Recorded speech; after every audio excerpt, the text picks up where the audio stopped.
So I feel the need to sort of qualify what I've been saying about science and mysticism and spirituality, um, because the reaction I've been getting from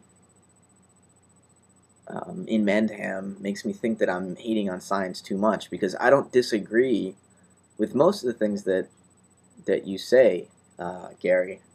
I think that's your name.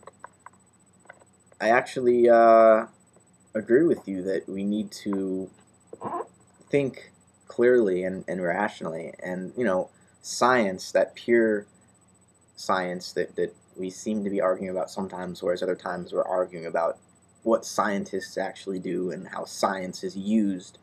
But science itself, pure science, is just a scientific method.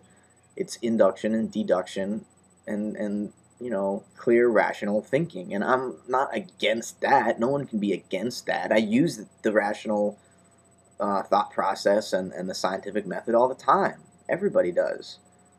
Even fundamentalist Christians use it. They're just not verifying their deductions in specific cases. That's all. I mean, they're using a shoddy scientific method, and I'm all for being precise and doing experiments and finding out about the real world.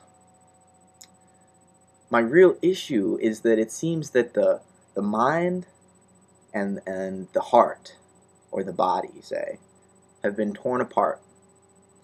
And science typically sides with the mind, with the intellect, with these abstract logical systems of thought. Religion and spirituality, and I say religion, and that's a bad word for a lot of people. Spirituality, meaning religion without the dogma, typically sides with the body, with the heart, with compassion, with the sense of being a human being that's going to die one day, and that has to deal with those existential issues. And that there's no bridge between the two. And I think there needs to be a bridge, not that one is going to eat up the other. Science can't eat up spirituality, and spirituality can't eat up science. They can be integrated, though, where, science is very useful when applied to certain problems. When applied to death, I don't know how useful it is, because, we think, oh, it's a foregone conclusion that developing the technology and the scientific understanding to allow the human body to sustain itself indefinitely, we think that's an unambiguously good thing, right? People like Ray Kurzweil, these futurists, talk about this kind of thing all the time, that we can inject ourselves with nanobots that repair tissue, or we could alter our alter our genome to make program cell death just non-existent, and for cells to just continually reproduce themselves. I mean, there's nothing really inherent about the way a body is built genetically that says it has to age, supposedly.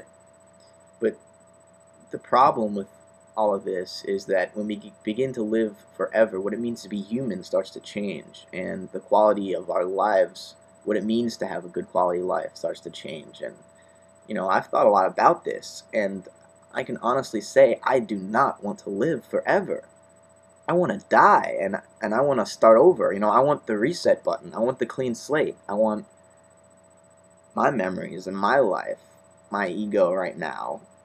I'll live my life now and I'll enjoy it, and it's great and amazing, and but I don't want to have that forever. I'm not that attached to this body and to my ideas of who I am. I want that.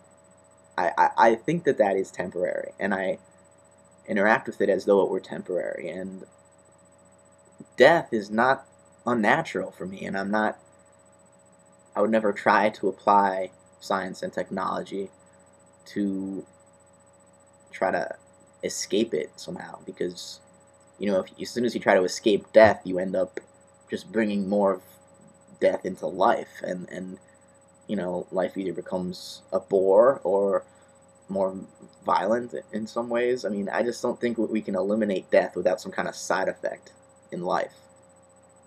Um, so I'm not trying to hate on science.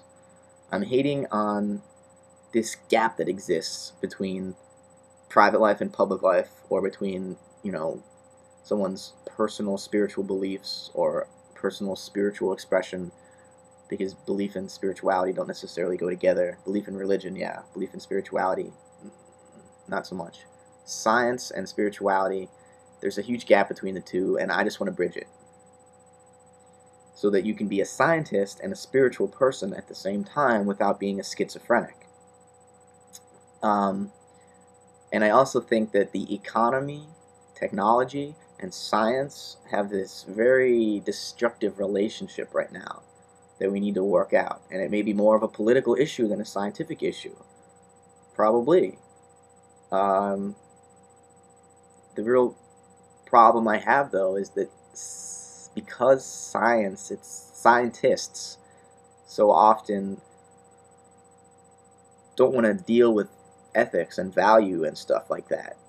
They sort of you can't hold back science because of some political ideology, obviously, because that's no better than what Bush is doing with stem cell research and whatnot. So you can't hold back science for political reasons. But I think scientists themselves need to start taking more responsibility for the work that they do, and start to see the things that they're doing in a larger context. And that's not a knock on science. That's a knock on human beings who try to perform science. And I think it needs to be performed in a more ethically responsible way, in a way that sees the greater context of other human beings, of the ecosystem, and these issues that we're being forced to confront in the 21st century. So hopefully that clears up some misunderstandings and misconceptions about what I'm really trying to say here. So thanks for listening.